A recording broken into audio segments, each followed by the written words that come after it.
As-tu déjà marché sur une route magnifique, sans imaginer que chaque pas a coûté la vie à quelqu'un? Bienvenue à Misoke, où la beauté de la route cache un sombre secret. Assieds-toi, écoute bien. Tu ne verras plus jamais cette route de la même façon. Es-tu déjà passé sur la route du village Misoke, qui part du commissariat pour le petit pont? Elle est belle cette route, n'est-ce pas? Mais sais-tu combien de morts il a fallu? Combien de litres de sang ont été versés pour que cette route soit effective? Écoute bien ce que je vais te raconter. Tu comprendras que certains endroits très beaux, certains magnifiques, où l'on se presse souvent pour prendre des photos, sont des lieux dont la mise au point a nécessité beaucoup de sang. Les habitants du village Misoke, lorsqu'ils voulaient se rendre au marché, devaient traverser un chemin plein de boue. Toute l'année, cette route était boueuse. Comment cela peut-il s'expliquer, me demanderas-tu? Je ne saurais te répondre. En saison sèche, en saison pluvieuse, il y avait de la boue.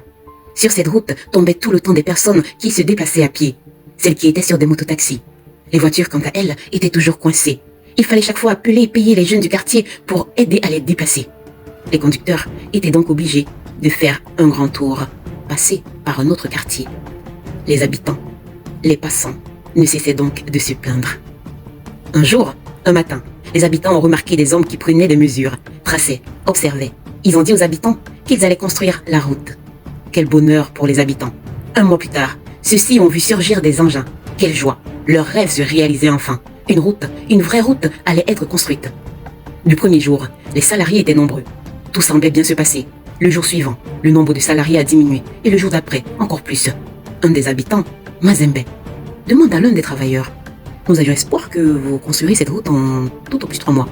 Mais nous avons remarqué que depuis quelques jours, le nombre de travailleurs ne cesse de diminuer. Mais pourquoi? Ça risque de freiner le travail.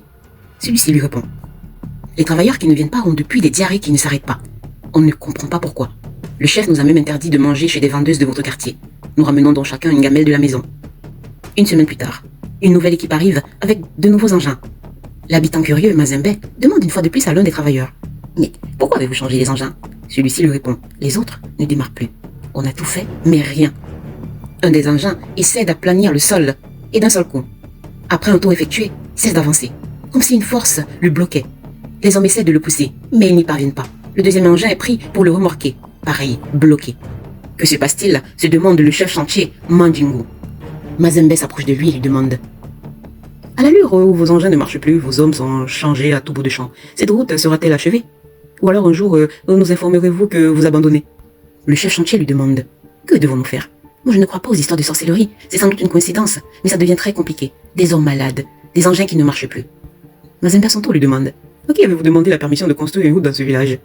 Le chef chantier lui répond: l'État a dit de venir construire. Nous sommes là. Alors Mazembe lui dit: je vous conseille d'aller voir le chef du village, c'est important. Mandingo s'en va donc voir le chef du village. Il lui dit: il y a un énorme souci. Nous essayons de moderniser votre village, mais il semble que vous ne voulez pas. Le chef répond: à qui avez-vous demandé si on voulait que dans ce village passe une vraie route? Vous ne voulez donc pas de route dans ce village? Ce n'est pas ce que j'ai dit. J'ai dit qu'il fallait demander l'autorisation. Mais à qui? À vous?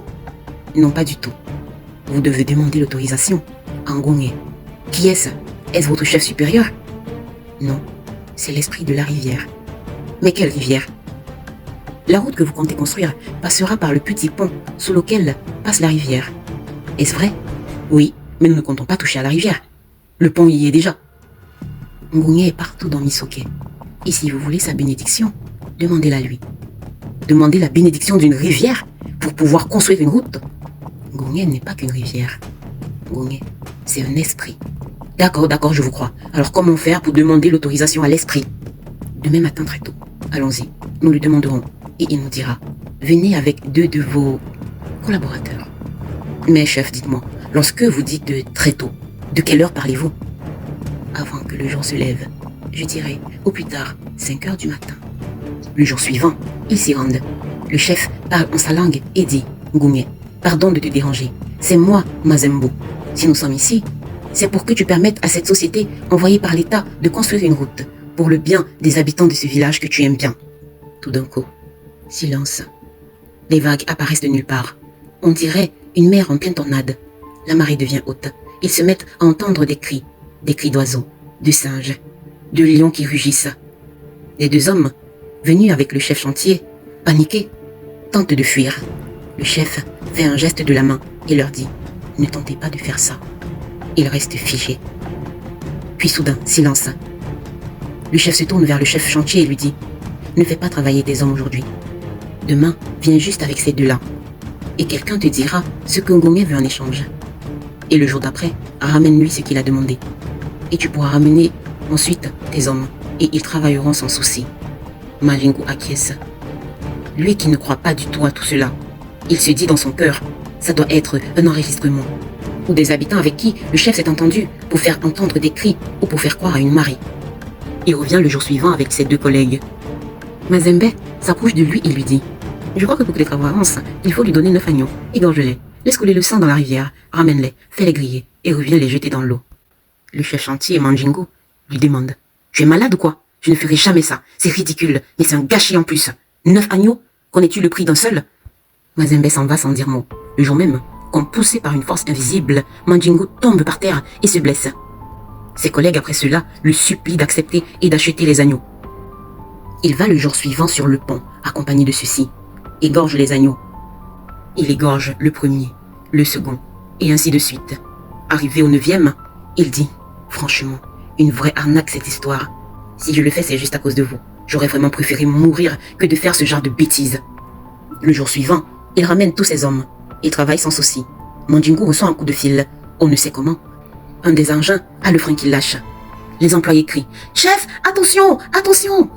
Mais Manjingu semble ne pas écouter et celui-ci l'écrase. Les employés lancent des cris horribles. Ils arrêtent ce jour de travailler. Une semaine passe. Et rien. Les habitants ne voient plus venir les ouvriers.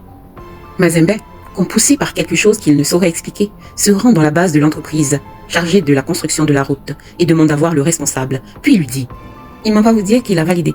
Venez continuer à construire la route. Si vous ne venez pas, il vous arrivera comme au chef chantier. Qui êtes-vous? Vous êtes malade de venir nous menacer ici ?» Mazembe continue. « Voulez-vous qu'il vous confirme ce que je dis? Et qui ça?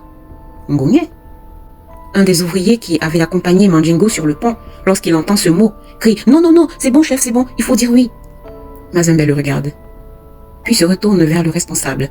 Il lui dit « Il sait que vous êtes inquiet, mais il ne vous fera pas de mal. Aucune des personnes qui travailleront n'aura de soucis. Vous avez fait le sacrifice. Manjingu a fait le sacrifice. C'est juste certains habitants qui ont dit du mal de lui qui compléteront et ils vont compléter la liste. Mais c'est après que vous ayez fini de construire. » Puis il s'en va. Aucun des employés ne veut retourner à Misoke construire cette route. Le responsable est obligé de passer par des menaces. Il nomme un nouveau chef chantier. Tout se passe ensuite sans problème. La route est construite, 3 mois plus tard. Les voitures peuvent y circuler sans problème. Seulement, après chaque 3 semaines, des accidents horribles surviennent. Une fois, un jeune homme s'est fait broyer. Un autre s'est fait éclater la tête sous les roues d'un camion. Un autre encore a été coupé en 2 après avoir été frappé par un gros engin. Et bien d'autres encore.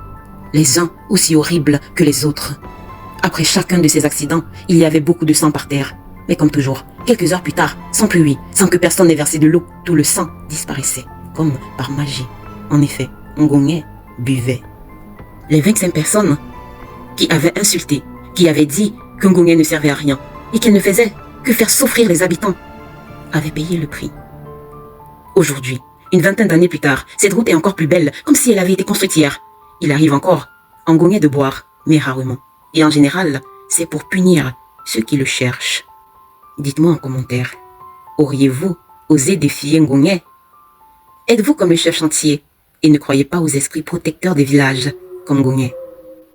Si cette histoire t'a donné des frissons, abonne-toi, car la prochaine est encore plus terrifiante.